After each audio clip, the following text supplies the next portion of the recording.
Hello दोस्तों, welcome to my YouTube channel elegant tutorial. इससे पहले के वीडियो में आपने 2 से लेकर के 10 तक का डिविजिबिलिटी रूल्स को सीखा था। आज उसी क्रम को आगे बढ़ाते हुए मैं 11 से लेकर के 15 तक के विभाज्यता के नियम को बताने की कोशिश कर रहा हूँ। उम्मीद है कि आप इसको पसंद करेंगे। तो आइए हम लोग जानते हैं कि 11 से विभाजित होने का नियम क्या है और इसको एग्जाम्पल्स से समझते हैं। तो जैसे कि 1342 के बारे में हमको पता करना है कि ये 11 से विभाजित है कि नहीं है। तो इसके लिए क्या करना होगा कि सबसे पहले या तो लेफ़्ट से या फिर राइट से इसको हम नंबरिंग कर देते हैं। तो ये 1 2 3 4। तो नंबरिंग करने से ये पता चल गया कि कौन सा डिजिट ऑड प्लेस पर है, मतलब विषम स्थान पर है, और कौन सा डिजिट इवन प्लेस पर है, मतलब सम स्थान पर है। तो हम यहाँ पर देख रहे हैं कि 1 और 4 जो है ये ऑड प्लेस है, विषम स्थान, और 3 और 2 जो है वो है इवन प्लेस, मतलब सम स्थान। तो अब यहाँ पर नियम है कि 11 से विभाजित वही संख्या होगी जिसका कि सम स्थान पर अंकों का योग। तो सम स्थान पर अंकों का योग कौन कौन सा इसमें सम स्थान पर? तो 3 और 2, 3 और 2। विषम स्थान पर अंकों के योग, विषम स्थान पर कौन कौन सा है?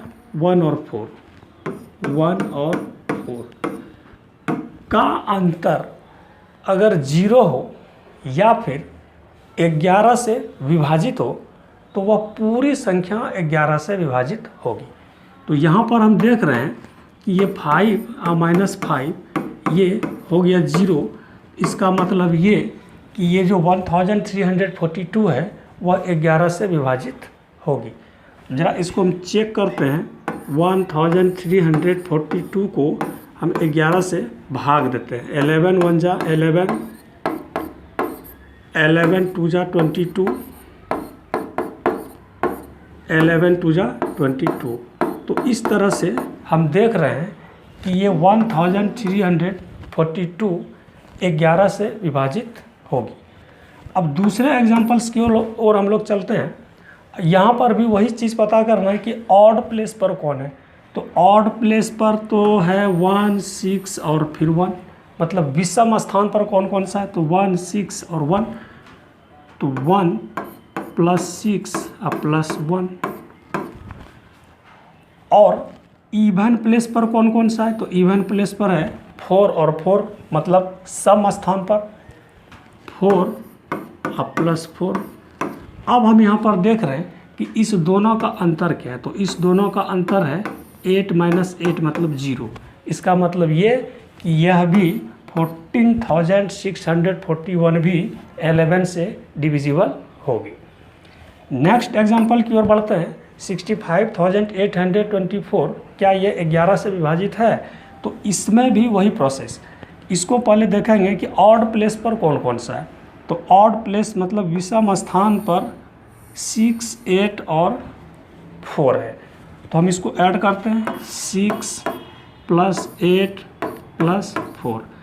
इसका अंतर अब यहाँ पर देख रहे हैं, यहाँ पर 5 और 2 है विषम स्थान पर, सम स्थान पर 5 और 2 है, 5 + 2। अब इसको हम सॉल्व करते हैं। तो सॉल्व करेंगे तो कितना होगा? ये 18। अब -7 तो कितना आया? 11। अब ये 11 तो 11 से डिवाइड है, ये 11 तो 11 से डिवाइड है 1 टाइम में। इसका मतलब ये कि ये जो 65,824 है यह 11 से पूरी तरह विभाजित होगी। अब चलते हैं हम लोग 12 से विभाजित होने का क्या नियम है। 12 से कौन कौन सी संख्या विभाजित होगी? तो इसके लिए है कि जो संख्या 3 और 4 से विभाजित होगी, जो संख्या 3 और 4 से विभाजित होगी वह 12 से भी विभाजित होगी। तो अब हम लोग इसको चेक करते हैं। तो हम लोग तो पढ़े थे कि 3 से जो डिविजिबिलिटी रूल था कि अगर इस तीनों का सम 3 से कट जाए तो वह 3 से डिवाइड होगा। अब जैसे यहाँ पर 3 + 4 + 8 इसको हम सॉल्व करें तो 15, और 15 तो 3 से डिविजिबल है 5 टाइम्स में, इसका मतलब 348 3 से डिविजिबल है। अब 4 से देखते हैं चेक करके कि 4 से डिवाइड है कि नहीं। तो लास्ट में चूँकि 48 ये 4 से डिविजिबल है, इसका मतलब 348 4 से डिविजिबल होगा। और जब ये 3 और 4 से दोनों से डिविजिबल है तो यह 12 से भी डिविजिबल होगा। नेक्स्ट एग्जांपल की ओर हम लोग चलते हैं, 1044 कि क्या ये 12 से डिवाइड है। तो इसमें भी वही चीज़ करेंगे कि 12 से डिवाइड करने से पहले हमको चेक करना होगा कि क्या ये 3 और 4 से डिवाइड है। तो 3 और 4 से डिवाइड है तो पहले तो 3 से हम चेक करते हैं कि 1 + 4 + 4 तो 9, अब बाय 3 इसका कट गया 3, इसका मतलब ये 3 से तो डिवाइड है। अब 4 से चेक करते हैं तो 4 से चेक करते हैं, लास्ट 2 डिजिट जो है वो 4 से कट रहा है, इसका मतलब ये 4 से भी डिवाइड है। और जब ये दोनों से डिवाइड है तो इसका मतलब ये कि यह 12 से भी डिवाइड होगा। थर्ड एग्जांपल देखते हैं 54,288। तो इसको फिर देखते हैं, हम चेक करते हैं कि ये 3 से डिवाइड है कि नहीं। तो 3 से डिवाइड होने के लिए तो सबको प्लस करना होगा। तो 8 8 16 2 18 4 22 और 5 27। तो 27 को हम 3 से डिवाइड कर देंगे तो 9 टाइम्स, इसका मतलब क्या कि ये 3 से तो डिविजिबल है। अब 4 से देखते हैं डिविजिबल है कि नहीं। तो लास्ट 2 डिजिट जो है ये 88 है, तो 88 तो 4 से डिवाइड है। तो 54,288 3 से भी डिवाइड है और 4 से भी डिवाइड है, और जब ये दोनों से डिवाइड है तो फिर 12 से भी डिवाइड होगा। तो आइए देखते हैं कि 13 से डिवाइड होने का क्या रूल है। जैसे 897 है, हमको चेक करना है कि ये 13 से डिवाइड है कि नहीं है। तो क्या करना होगा, ये जो इकाई के प्लेस पर है, मतलब इकाई अंक जो भी है, जैसे कितना है 7, इसको क्या करेंगे 4 से मल्टीप्लाई कर देंगे। तो 7 × 4 कितना 28। अब क्या करेंगे, उस 28 को हम यहाँ पर प्लस कर देंगे इस 7 को छोड़ करके। तो प्लस कर दिए तो 9 8 17 8 2 10 1 11। अब देखेंगे कि क्या 117 13 से डिवाइड है। 117 117 13 से डिवाइड है, तो 13 से डिवाइड है। 9 टाइम्स में 117 13 से डिवाइड है। लेकिन ये अभी भी अगर बड़ा हो, जो कि हमको जैसे टेबल याद नहीं है कि 13 9 जा 117 है, तो फिर इसको हम और चेक कर सकते हैं। जैसे 117 है, यहाँ पर फिर इसी प्रोसेस को हम रिपीट करेंगे कि ये जो 7 है, इस 7 को हम फिर 4 से मल्टीप्लाई कर देंगे। तो 7 को 4 से मल्टीप्लाई करेंगे तो 28। अब क्या करेंगे, इस 28 को यहाँ पर हम 11 से ऐड कर देंगे तो कितना 39। अब ये तो पता है 13 3 जा 39, 13 3 जा 39। तो इसका मतलब ये कि 897 वो 13 से डिवाइड है। ज़रा इसको हम करके देखते हैं, 897 वो 13 से डिवाइड है कि नहीं। तो 13 6 जा 78 11 और 13 9 जा 117। तो डिवाइड हो गया, ये 69 टाइम्स में डिवाइड हो गया। तो 897 वो 13 से डिवाइड है।